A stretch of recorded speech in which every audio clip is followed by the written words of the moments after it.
Welcome back, students. We are on the chapter Force and Pressure.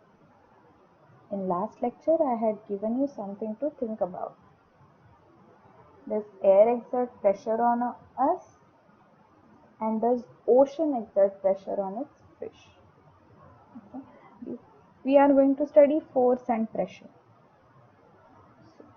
I had last time given you pressure equal to formula to calculate pressure, which was pressure is equal to force upon area. Okay. So wherever there you find a force, you will always find some kind of pressure. Okay. Force किधर से आता है? If something has mass, okay, then it will have weight, and it has weight, that means it has force. Mass है तो weight है, और weight है तो force है, और force आ गया मतलब pressure तो आ ही गया. तो मेरे अभी दो सवालों पे सोचो. Does air have any mass? And does water have any mass? Yes, of course. Air has particles in it. So air has mass.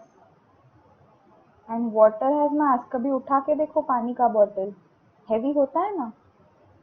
तो water also has mass, or liquids also have mass. Okay. So what I am saying here that air has mass, so it has weight, and weight means force, so obviously air exerts pressure. अभी air कितना pressure exert करेगा? अभी इधर एक इंसान खड़ा है, तो ये इंसान के ऊपर कितना प्रेशर एक्सर्ट होगा यू थिंक? इसके सर के ऊपर जितना थोड़ा बहुत एयर है उतना. एयर कहाँ तक है?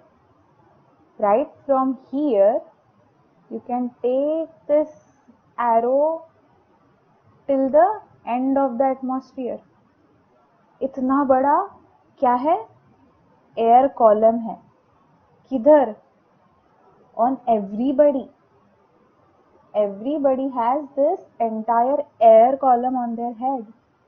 So इतना सारा ERT examiner and इतना on this area there is इतने ही मास है तो वेट है, और वेट है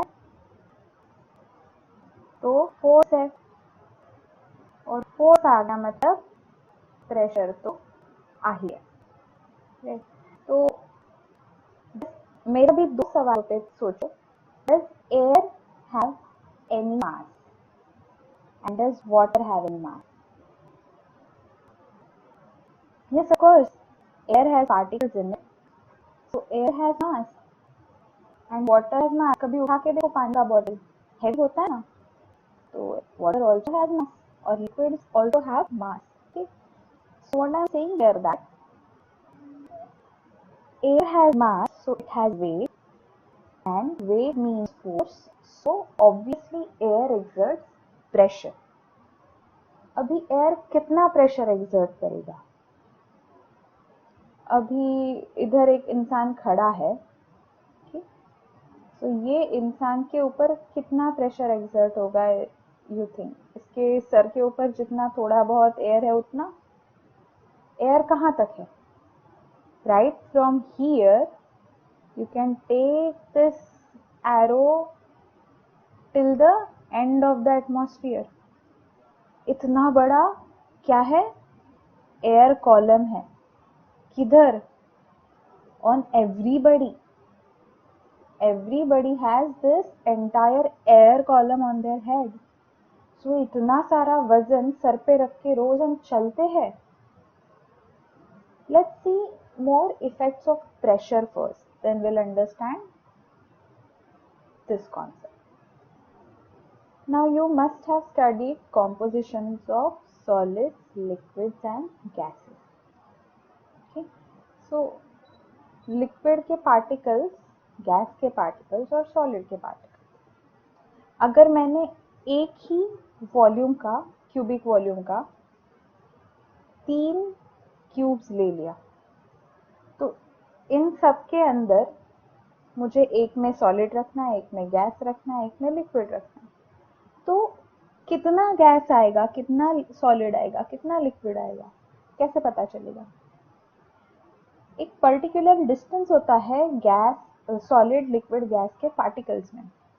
अभी when we talk about solid, we say that solids are closely packed. क्या बोलते हैं? They are closely packed. मतलब उन सॉलिड के पार्टिकल्स, दो पार्टिकल्स के बीच में बहुत कम डिस्टेंस होता है. कुछ लोग होते हैं ना जिनको पर्सनल स्पेस पता ही नहीं रहता, आके बैठ गए तो पूरा बाजू में ही बैठ जाएंगे, कान में खुसफुसाने लगेंगे. अरे नहीं बाबा, हमसे थोड़ा दूर से बात करो. तो सॉलिड्स वैसे रहते हैं, इनको पता ही नहीं चलता कितना दूर पे बैठना है, बस पास पास में जिधर जगह देखी फिट हो गए पूरी तरह से. तो this is structure of solid. Particles को हिलने की भी जगह नहीं. क्या बात है. लिक्विड्स थोड़ा दूर बैठते हैं, तो लिक्विड्स में कम स्पेस रहती है, तो उतने ही जगह में थोड़ा सा सॉलिड से कम लिक्विड आएगा. सो इसका मतलब क्या, अगर इसमें पार्टिकल्स ही कम है तो इसका क्या कम रहेगा? मास भी कम रहेगा. इसमें बहुत ज्यादा पार्टिकल्स बहुत कम जगह पे ठूस ठूस के भरे हुए, तो इसका मास भी क्या हो जाएगा? बढ़ जाएगा. और लिक्विड में थोड़ा कम है तो इसका मास कम हो जाएगा. And what about gas? Gas तो बड़े आराम से दूर दूर रहते हैं, बस दिख जाए दूर से मेरा एक पार्टिकल, बस मुझे उतना काफी है. तो इसलिए गैस का जो मास है वो बहुत ही कम रहता है. तो उतनी ही जगह में अगर हमने गैस का मास या फिर वेट कैलकुलेट किया तो it will be very small, negligible in fact, if compared with solids or liquids. अभी हाथ में हवा पकड़ो, कितना वजन धरता है देखो. हाथ में पानी पकड़ो, कितना वजन धरता है देख लेना. और उतना ही जितना हवा या पानी लिया है ना, बस उतना ही साइज का कोई सॉलिड ले लो, लोहा ले लो, देख लेना. This explains to us that क्या सॉलिड्स, लिक्विड्स और गैसेस अगर एक ही साइज के भी ले लिए तो क्या होगा? उनके मासेस या फिर वेट अलग रहेंगे. और इसीलिए जब हम कोई भी सॉलिड चीज उठाते हैं हम उसको फील कर पाते हैं. लिक्विड भी उठाते हैं तो फील कर पाते हैं, लेकिन हवा को फील ही नहीं कर पाते, बहुत ही दूर दूर रहते हैं इसके पार्टिकल्स. बट हवा का भी वेट होता है, मास होता है. मास है तो वेट है, वेट है तो फोर्स है, फोर्स है तो प्रेशर है. इसका मतलब सारी चीजें जिनका मास है वो प्रेशर एक्सर्ट करती है. Now you'll say, why aren't we getting crushed if we are under such a great pressure? क्यों, मैंने क्या कहा, हमारे सर के ऊपर जितना बड़ा एयर कॉलम है, टिल एटमॉस्फेयर, लास्ट वाली जो लेयर होती है ना एटमॉस्फेयर, उतना लंबा एयर कॉलम सबके सर पे है. तो भाई इतना लंबा है तो वेट तो ज्यादा होगा ही ना. तो इतने लंबे का, इतने ज्यादा वेट वाला एयर कॉलम सर पे लेके अगर हम घूम रहे हैं तो why are we not getting crushed under it? It's because जो अपने अंदर चीजें हैं, ब्लड है, ठीक है, सेल्स है, लिक्विड्स भी है ना उसमें, वो सारी चीजें भी प्रेशर आउटसाइड की तरफ एक्सर्ट करती है. एयर हमें बाहर से क्रश करने का ट्राई कर रहा है और हमारे अंदर वाला each and every particle is trying to resist it. That's why हम क्रश नहीं होते हैं. तो अगर तुम्हें कभी लगा कि क्या यार बहुत ही बोर लाइफ है, कैसा चल रहा है, हट, तो इतना ध्यान में रखो कि तुम हर रोज उठ के इतना सारा प्रेशर झेल के सामने जाते हो, मतलब इससे ज्यादा तो तुम कर ही सकते हो। क्यों? क्योंकि तुम जितना सोचते हो उससे कितना तो भी ज्यादा तुम्हें ताकत है। तुम सोच भी नहीं पाओगे इतना ज्यादा ताकत तुम्हारे हर एक पार्टिकल में। तो वो तुम्हें ट्राई करता है हर रोज, हर समय, हर मोमेंट को तुम्हें बचाने का ट्राई करता है, एयर कॉलम से, हवा से बचाने का ट्राई करता है।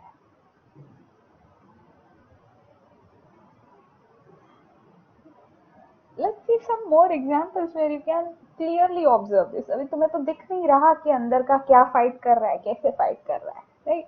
तो जो दिख रहा है ना वो देखते हैं। Have you ever put a half filled water bottle in the refrigerator and then when you take it out, it's slightly crushed भी नहीं, ऐसी पचकी सी बाहर निकलती है ना?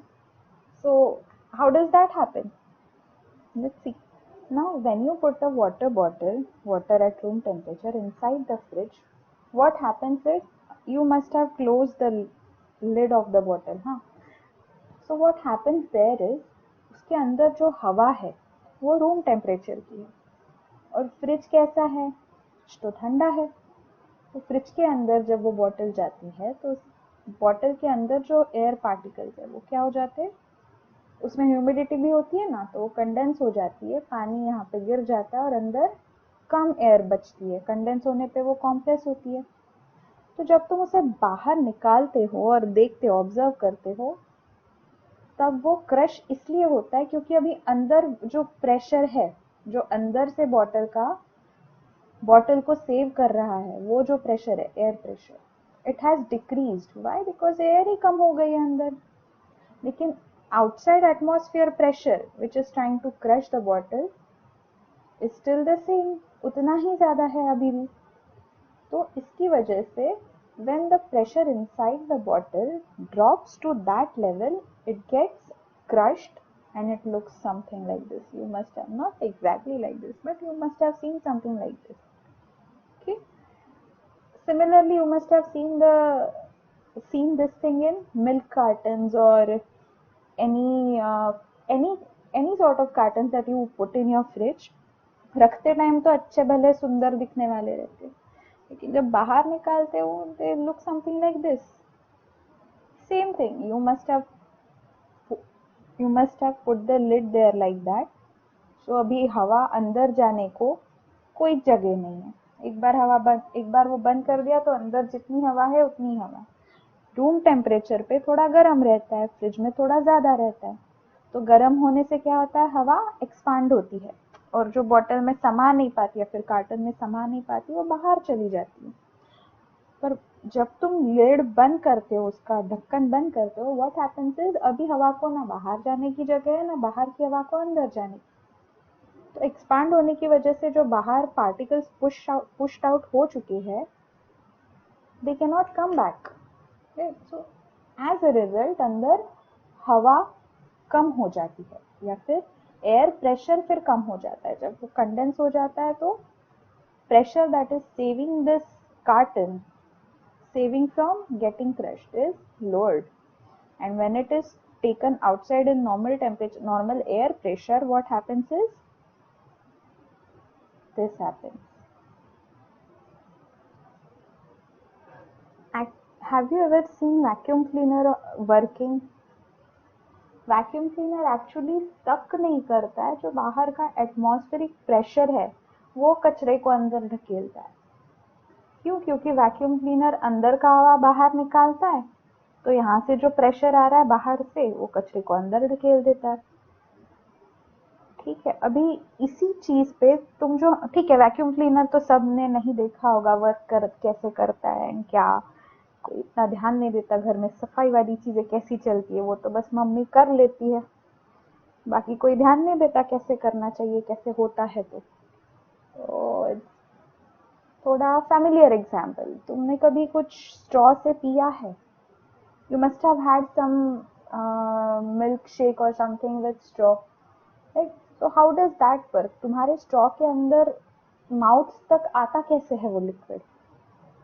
सो what you do is you empty the straw of air, तो बाहर का एटमॉस्फेरिक प्रेशर जो है वो ये लिक्विड पे जाता ही रहता है ऑब्वियसली। तो यहाँ से अगर हवा निकाल ली तुम लोगों ने, तो होता क्या है कि यहाँ पे जगह बनती है किस चीज की, कोई और चीज आने की। तो ये प्रेशर क्या करता है, इसको धकेल रहा रहता है, तब तक वो इक्विलिब्रियम में था। as long as you are not sucking the air out of this liquid and this straw was in an equilibrium. So okay, so जो लिक्विड का अंदर लेवल आ जाता है वो जितना है उतना ही रहता है तब तक जब तक यहाँ पे कुछ किया नहीं जाता। तुम जैसे ही इसको बाहर खींचते, अंदर की तरफ खींचते हो, तो होता क्या है कि यहाँ का प्रेशर कम हो जाता है स्ट्रॉ के अंदर का, और एटमॉस्फेरिक प्रेशर बढ़ जाता है उसके हिसाब से। so because of that what happens is ये जो अंदर धकेला जा रहा है वो स्ट्रॉ के दूसरे एंड से स्ट्रॉ के अंदर चढ़ जाता है, and that's how it gets right up to your mouth. Never drink coffee because it kind of is addictive. Coffee तो अभी बच्चे हो तो शायद पीते नहीं होंगे, लेकिन पीते भी होंगे तो I am going to write milk shake. अगर मिल्क शेक इसमें है तो मिल्क शेक पे क्या होता है, एटमॉस्फेरिक प्रेशर बढ़ता है, और जितना तुम यहाँ से एयर प्रेशर रिमूव करोगे उतना ये एटमॉस्फेरिक प्रेशर वर्क करके इट मेक्स द लिक्विड और मिल्क शेक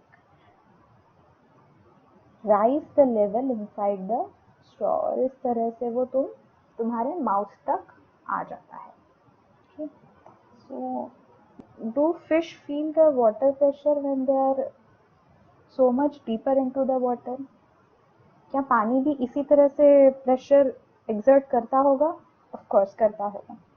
जब सबमरीन्स बनाते हैं तो वो यही देख के बनाते हैं कि कितना डीप तक it can go, and what decides that कितना हाइट है, क्योंकि बड़े बड़े ओशंस में इतना सारा पानी होता है और उसके अंडर अगर जाना है तो उतना सारा प्रेशर, टन्स में वो वेट हो जाता है, उतना सारा प्रेशर सबमरीन को झेलना पड़ता है। तो उस हिसाब से वो डिजाइन करते हैं कि कितना वो प्रेशर ले सकता है, और उस हिसाब से उसका एक स्पेसिफाइड डेप्थ होता है कि after that depth it will not endure the pressure exerted by the ocean. So if you want to operate this submarine, you should operate it at that depth only, क्योंकि उसके अंदर वो pressure बढ़ता जाएगा, and these walls will start collapsing on people inside. So that's why what happens that it becomes dangerous to travel that deep into the ocean and below specified depth.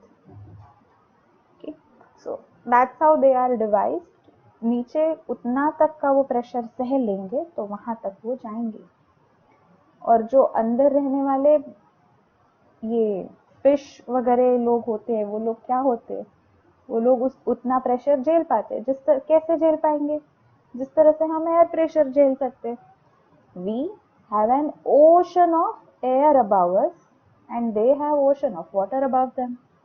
So we are designed, हमें भगवान ने इस तरह से बनाया है that we can endure the pressure, air pressure, and similarly उनको भगवान ने ऐसे बनाया है, उनके अंदर जो सेल्स, जो लिक्विड्स है, वो इतना प्रेशर उनके स्किन पे मतलब फ्रॉम इनसाइड एक्सर्ट करते हैं so that they can withstand the pressure that is exerted by the water.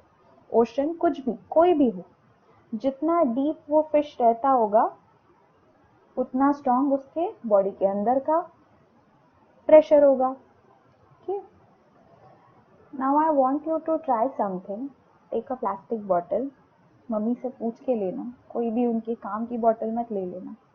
Take a plastic bottle, fill it up with water, and ज्यादा पानी बर्बाद नहीं करना इस एक्सपेरिमेंट के पीछे। Okay, so make 4 or 5 holes like this.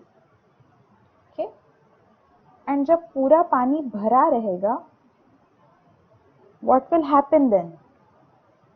Okay, उसके बाद पूरा पानी, हाँ पानी भरते टाइम इन छेदों को बंद करना उंगलियों से, okay, so that it doesn't just come out of here.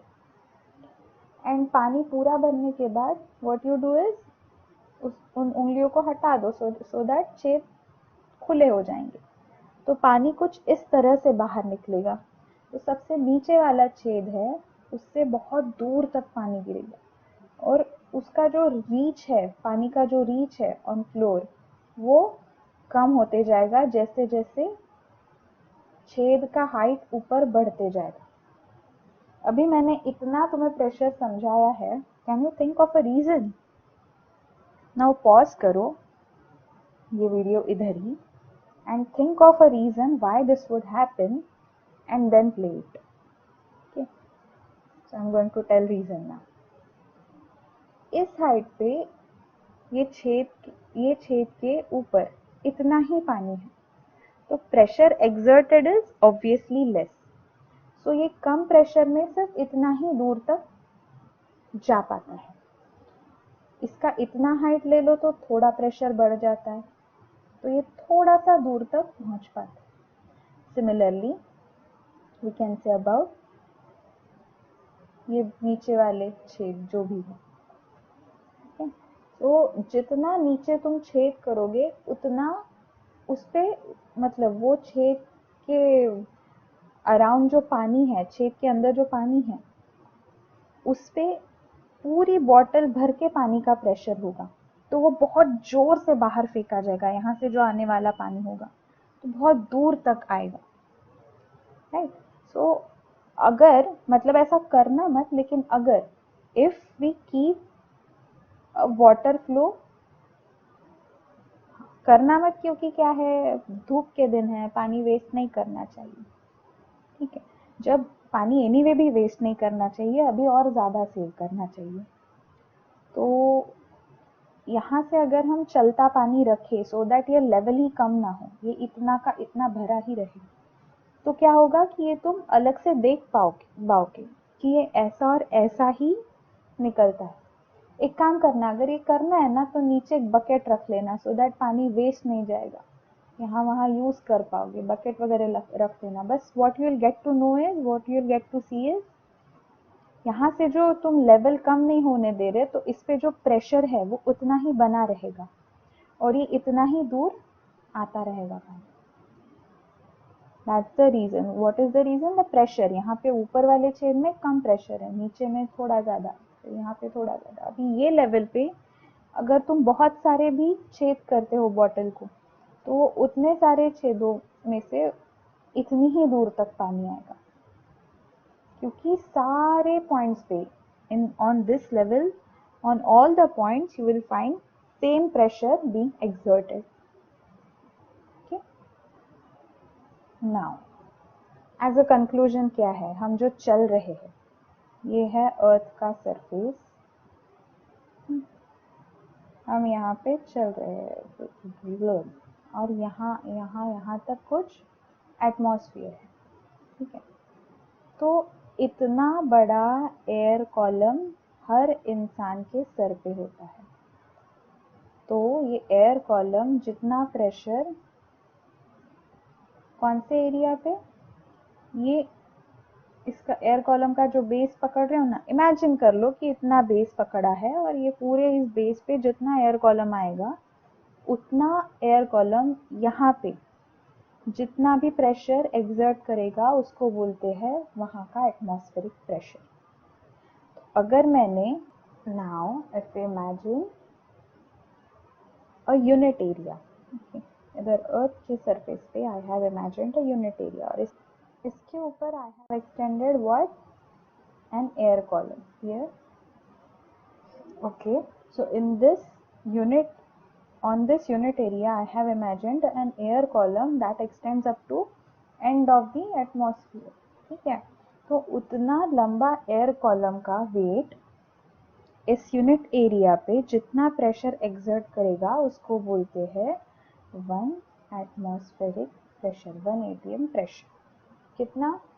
If we consider a unit area and imagine an air column extending up to the end of the atmosphere, then the pressure exerted by that entire column, air column, on this unit area, it is called as atmospheric pressure.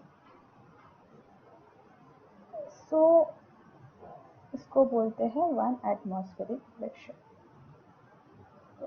How, what is the quantity of this pressure? कैसे पता चलेगा? अगर हमने 10 by 10 का area लिया, 10 centimetre by 10 centimetre by 10 centimetre का हमने अगर area, on this area there is, इतने ही एरिया में एयर कॉलम का वेट कितना आता है? ऑलमोस्ट 1000 kg, इतना ज़्यादा. I hope you understood all the concepts that are explained here. Try out questions from NCERT and NCERT exemplar, and you can ask doubts. See you in next video.